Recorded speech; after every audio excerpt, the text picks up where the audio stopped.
يا أيها الذين آمنوا ادخلوا في السلم كافة ولا تتبعوا خطوات الشيطان إنه لكم عدو مبين. وقال تعالى: وأنكحوا الأيام والصالحين من عبادكم وإمائكم إن يكونوا فقراء يغنيهم الله من فضله.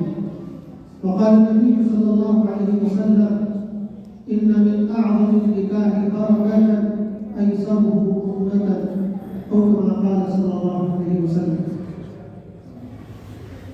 محترم بزرگوں، نوجوان ساتھیوں، دینی اور ایمانی بھائیوں، ماں اور بہنوں، سب سے پہلے تو میں مبارکباد پیش کرتا ہوں اس مہم میں شریک ہر شخص کو جو کسی بھی طرح اس مہم میں حصہ لے رہا ہے. وہ بہت بڑے خیر کے کام میں حصہ لے رہا ہے. حضرت پاک علیہ السلام نے حدیث میں ارشاد فرمایا ہے کہ من احیا سنتی عند فساد امتی فلہ اجر یت شہید، کہ جس وقت میری امت کسی بگاڑ کا شکار ہو جائے، میری امت میں غلط کام ہونے لگے، اس بگاڑ کے وقت، اس فساد کے وقت جو لوگ میرے طریقے کو زندہ رکھیں گے، میری سنتوں کو زندہ رکھیں گے، ان کو اللہ تعالیٰ 100 شہیدوں کا ثواب عطا فرمائیں گے. 100 شہیدوں کا ثواب. اور شہید کا ثواب کتنا ہوتا ہے کہ خود حضور پاک علیہ السلام جن کا مقام سب سے بلند ہے، آپ نے اگر کسی چیز کی تمنا کی تو اس بات کی تمنا کی کہ میں چاہتا ہوں کہ اللہ کے راستے میں جہاد کروں، مجھے شہید کیا جائے، اللہ تعالیٰ مجھے دوبارہ زندہ کرے، پھر میں شہید کیا جاؤں، اللہ تعالیٰ پھر مجھے زندہ کرے اور پھر میں شہید کیا جاؤں. تو یہ فضیلت ہے شہید کی. ایسے ماحول میں جب نکاح کے سلسلے میں ہماری امت بگاڑ کا شکار ہے اور طرح طرح کی خرافاتیں پیدا کرتی ہیں، ایسے ماحول میں جو لوگ یہ حوصلہ پیدا کر رہے ہیں کہ وہ آسان نکاح کی مہم چلا رہے ہیں، واقعات وہ حضور پاک علیہ السلام کی سنت کو، آپ کے طریقے کو زندہ کرنے کا کام کر رہے ہیں. بہت خوش نصیب ہیں اور مبارکباد کے مستحق ہیں. میرے بزرگوں، ہم سب یہ جانتے ہیں کہ ہمارے یہاں نکاح جو ہے وہ ایک عبادت ہے. یہ صرف کوئی کانٹریکٹ نہیں ہے، یہ صرف محض ایک ایگریمنٹ نہیں ہے، بلکہ یہ اسی طرح سے عبادت ہے جیسے آپ نمازیں پڑھتے ہیں، جیسے آپ روزہ رکھتے ہیں. حضرت پاک علیہ السلام نے اس کو عبادت قرار دیا ہے. اور عبادت میں نمائش نہیں ہوتی، عبادت میں دکھاوا نہیں ہوتا.